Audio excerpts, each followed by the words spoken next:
પ્રખાબેન છે, સમીરભાઈ છે, આપ સૌ છો, પહેલા આપ સૌને કોટી કોટી વંદન। આ એક કોઈ જાહેર સભા છે, જાહેર સભામાં કોઈ રાજકીય પાર્ટી રીતે લડવા માટેના અમે આવ્યા હોય એવું બિલકુલ નથી।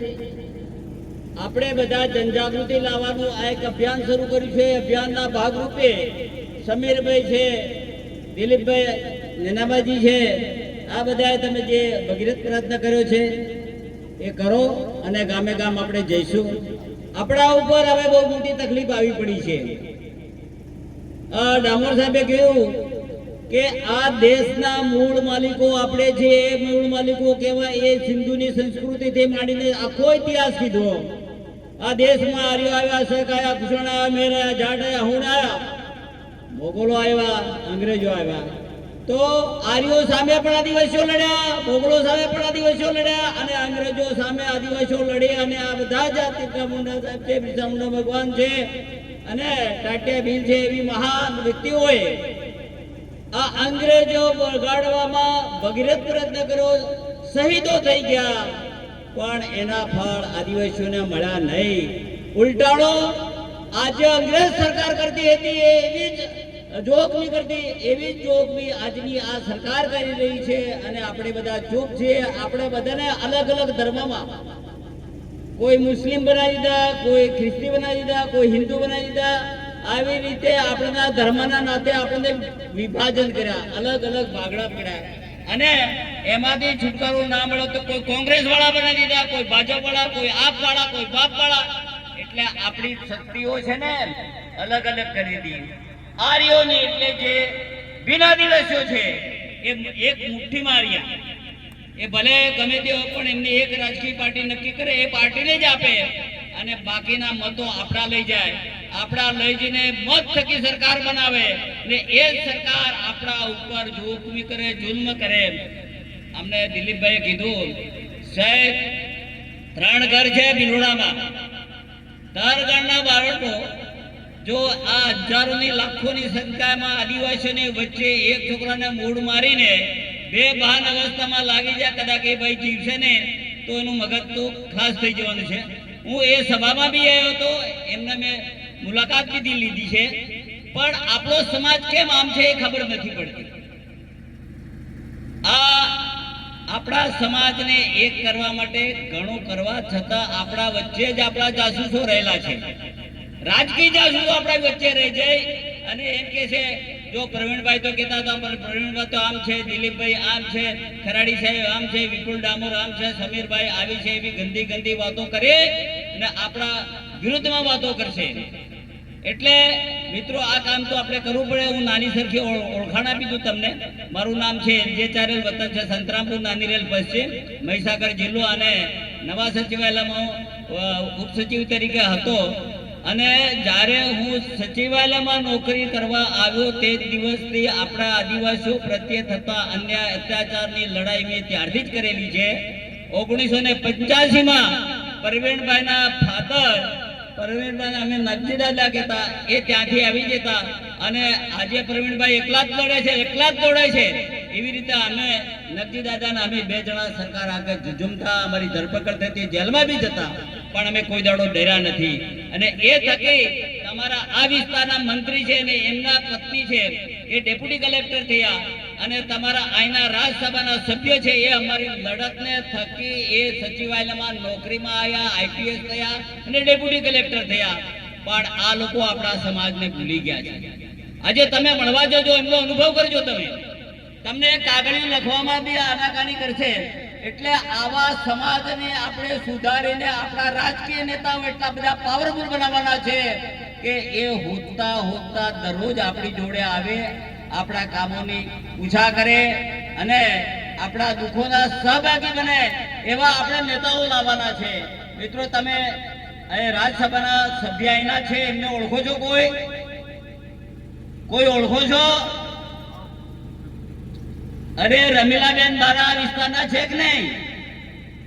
પણ એમને તો માત્ર ને માત્ર ધારાસભ્ય કે રાજ્યસભાના કે લોકસભાના કે મંત્રી તંત્રી કોઈ બી હોય પણ 5 વર્ષ પૂરા થાય ને સાહેબ તે ભન કેમણું થાજી હે અવલ કે કેમ હે કેમ થાજી હે પેલા સોરાભાઈ કેમ હે આવી લાડકાની વાત કરે તારે પેલા બોલે હો કે જોવા મંત્રી તો મને બોલાવજો હેલા હે કઈ ઓળખે હે એ ઓળખે એ મોટું આપણે ગૌરવ લઈને બેરે મારી આટલી મોટી ઓળખાણ છે બાકી આવા લોકો આપણા કામના નથી આ સિવાયના ઘણા આપણા સમાજના દુઃખના સહભાગી બને એવા ઉમેદવારોને પસંદ કરીને આગળ ચૂંટીને મોકલજો તો એ સતત ને સતત આપણી ચિંતાઓ કર્યા કરશે બાકી ખોટું ને લગાડતા પણ આ બધી વાતો કર્યા પણ પછી રોટલી પોટલીને ચવાણામાં આપણે ભેળવાઈ જઈએ છીએ પણ એક તાકાત એક વોટ તાકાત છે ને ધારાસભ્ય બનાવે છે ને એને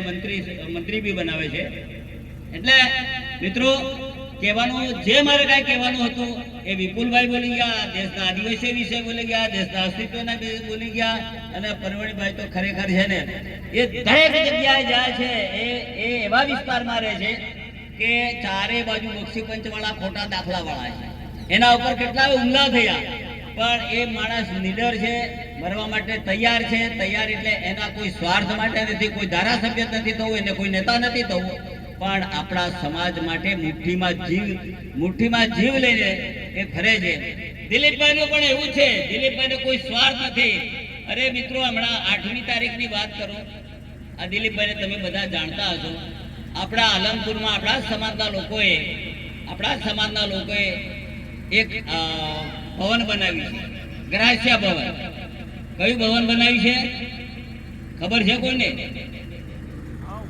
કેવું ભવન બનાવ્યું છે અરે સાહેબ આદિવાસી ગ્રાસ્યા અથવા તો આદિવાસી ડુંગરી ગ્રાસ્યા એવું લખવું જોઈએ એટલે દરેકને નાના દેખાવું નહીં દરેકને મોટા દેખાવું છે પછી તમે એમ કહો કે અમને પરમણભાઈ કીધું કે તમારી ઓળખ મટી જાય તો તમને કાં દાખલો મળે તો પેલા ખેલ કરે ઉપર મોટા બડા થઈ ગયા ખેલ કરે એટલે આપણા નાના માણસોને આ દુઃખ આવીને પડી જવાનું એમ કે પેલા એમ કે અમે તો ડુંગરી ગ્રાસ્યામાં હતા અમે તો આ ડુંગરી ગ્રાસ્યા પેલા કહે કે ના અમે ગરાજા તો પેલા ગણે માકડ ચંપાવાળા દાતાર આ તે એ લોકો ગણે એટલે એ બી એમને તમે ટકોર કરજો આપણી ઓળખ છે ને છુપાવતા ને અને આપણી આદિવાસી તરીકેની જ ઓળખ રાખજો કોઈ મંદિર કોઈ પથરામાં છે ને કોઈ મૂર્તિ હશે મૂર્તિ કોઈ દાડો પ્રસાદ ખાતી નથી એને પેટ છે પણ પેટમાં આંતરડા નથી એને મોઢું છે પણ દાંત નથી ચાવતી નથી અન્નળ નથી અને આપણે પગે પડીએ પણ આપણા પાડોશમાં રહેતા કોઈ ગરીબ માણસને કોઈ ખબર અંતર પૂછવા જતા નથી એને 5 પૈસા આપીને એના છોકરાને ભણાવવાનું મદદ કરતા નથી એટલે તમે પેલા બેઠેલા બાભણને બેઠા રૂપિયા લાવી આવો એને કરતા ઘરવાળાને કીધું તો રાતે કામ લાગે કે હેડો ભાઈ પાહુડજીઓ ને દુઃખ થાજ્યું હોય તો આપણે ખબર અંતર પૂછીએ પણ આપણા સમાજને આ શીખાડવામાં નથી આવ્યું આપણા સમાજે આ શીખવાનું છે અને અમે તો છેક પંચમહાલ રાજસ્થાનના પેલી બાજુ મધ્યપ્રદેશ છીએ તો ત્યાંથી ગમે ત્યાં પ્રસંગ હશે કે આવી સભાઓ ચિંતન સભી હશે તો અમે અમારા ખર્ચે આવી જઈએ છીએ તો તમે તો પાડોશમાં છો પાડોશમાં છે ને એ કોઈ પોતાના સ્વાર્થ માટે કામ નથી કરતો પાડોશમાં તો આપણે આવી અને કંઈક આપણા વાણી વ્યવહાર નીતિમત્તાના કોઈ આચરણ થાય એવું શીખો અમારે તો ગુરુ મહારાજ હતા માનગઢમાં હતા અને દાદપુરીમાં આજે છે અને એ લોકો દર દિવાળી અમારો મેળો થાય છે જબરજસ્ત મેળો થાય કોઈ પારસ ને અને મહારાજ ગમે એવા વચન આપે એક વચન આપે કે બેટા આપણે આવતી પૂનમે સાલતું આવવાનું હોય તો અમે છેક ગોધરાથી માંડીને સાલતા છેક પહોંચી જઈએ એવી રીતના અમારો કહેવાનો આશય એવો છે કે આ સ્ટેજ ઉપરથી અમે બોલીએ છીએ એ આપણા સૌના ભલા માટે બોલીએ છીએ તો તમને કાંઈક અમે વચન આપીએ એ વચનનું કાંઈક અમલીકરણ કરો પછી અહીં જઈને તારું બોકરું તો અહીં ભૂહી ગયું તારું આમ જોઈને મારું ખેતરા ખેડ એમ કરીને માહે લડો નથી અંદર લડો નથી ડાકણ તો કોઈ દુનિયામાં છે જ નહીં જો ડાકણ એ દુનિયાની ડાકણ તો હું જોઉં પાછો આવું તારું ડાકણ મને મોઠ મારે કાળજો ફાડી નાખે ગમે તે તો આ મનની છે ને શંકાઓ છે એટલે એમ કરીને પણ અંદર લડાતા નહીં પણ આપણા બાળકો સારું ભણે આગળ આવે કરજો દિલીપભાઈ નો શબ્દ મને યાદ આવી ગયો છે કે પાંડલિયા ગામની વાત કરું પાંડલિયા ગામમાં 13મી બનાવવાનો 14મી હું પહોંચી ગયો અને એક બાજુ 1000 SRP પોલીસ અને એક બાજુ ત્યાંના આદિવાસી લોકલ આદિવાસીઓ જંગી સભા કરીને તીરકામ ઠાલીને તૈયાર હતા આગલે દાડે બધું હળગાવી દીધું અને તે દાડો તૈયાર હતા અમે પહોંચી ગયા મેં ડીએસપી જોડે વાત કરી, ડીવાયએસપી જોડે વાત કરીને, સીપીઆઈ જોડે વાત કરીને કીધું કે ભાઈ આ ફોન તમારી ઊંચી પડશે, આ દિવસો ડેન્જર છે અને તમે આજે અટકી જો. એ અટકી ગયા. મને ખાલી એક જ વાત કરી કે અમને આ ગાડીઓ હળગી ગયેલી છે, ગાડી આપો તો કેવું. તો સાહેબ વટ ફેર હું ગાડી કાઢી, અમે લોકો 2-3 જણાની ગાડીઓ કાઢી લાયા. એટલે એના વિશે મારું કહેવાનો આશય એટલો જ છે કે એ પ્રજાની તાકાત કેટલી, એકતા કેટલી, જલણ કેટલું. અને પેલું 3 ઘેર વાળો અહીં મારી જાય. શરમ આપી દો, શરમ. આપણે તો ગરાજા કે ડોગરી ગરાજા ક્ષત્રિય કહીએ છીએ, તો પાણી તાકાતમાં હોવી જોઈએ. દોલજી બાબા નથી ને જગદીશભાઈ અને બાબુભાઈ ડામોર, દોલજી દાદા, દોલજી લખમા કે બરાબર કે દોલજી લખમાનો એક અવાજ પડે તો અંગ્રેજ સરકાર અને કલેક્ટર અને ડીએસપી ધ્રુજી દેતા હતા. તો તમે એના જ વારસદારો છો ભાઈ. આપણે હવાલી મવાલીના વારસદાર નથી. આપણે તો રાજા રજવાડાના દીકરાઓ છીએ. આ દેશમાં આદિવાસીઓના રજવાડા હતા, જેટલી અટકો છે એટલા રજવાડા હતા. છેલ્લે જે આઝાદ થવાનો હતો તેના દાડે 258 આદિવાસીઓના રજવાડા હતા. પણ એ રજવાડા આપણા ભૂસાઈ દીધા. અને આ તમે કહો શામળાજી વિકાસ કર્યો, આ વિકાસનું કામ કર્યો, પોળોમાં કરવું છે, અંબાજીમાં કરવું છે, માનગઢમાં કરવું છે, રતનમાનમાં કરવું છે, એ વિકાસની વાત નથી. આદિવાસીઓનો વિનાશ છે. એ લોકોની બહારની પ્રજા આપણી વચ્ચે લાવીને વસાવવાની છે, આપણા ઉપર જોગ ઊભી કરશે અને આપણે એ લોકો વેપારના નામે લૂંટશે, વેપારના નામે લૂંટશે. એટલે અહીંથી આહવાન કરવામાં આવે, સમીરભાઈ આના માટે સતત ને સતત પ્રયત્ન છે. આપણે બધા એમને સહયોગ આપીએ, દિલીપભાઈને સહયોગ આપીએ, પ્રવીણભાઈ પારગીને સહયોગ આપીએ અને આના માટે કંઈક પુનઃ વિચારણા કરીએ. મિત્રો, ચાલુ નોકરીમાં હતો ને તો ઘણા કેસ થયા છે. સાબરમતી જેલમાં ગયો છો, ડર્યો નથી.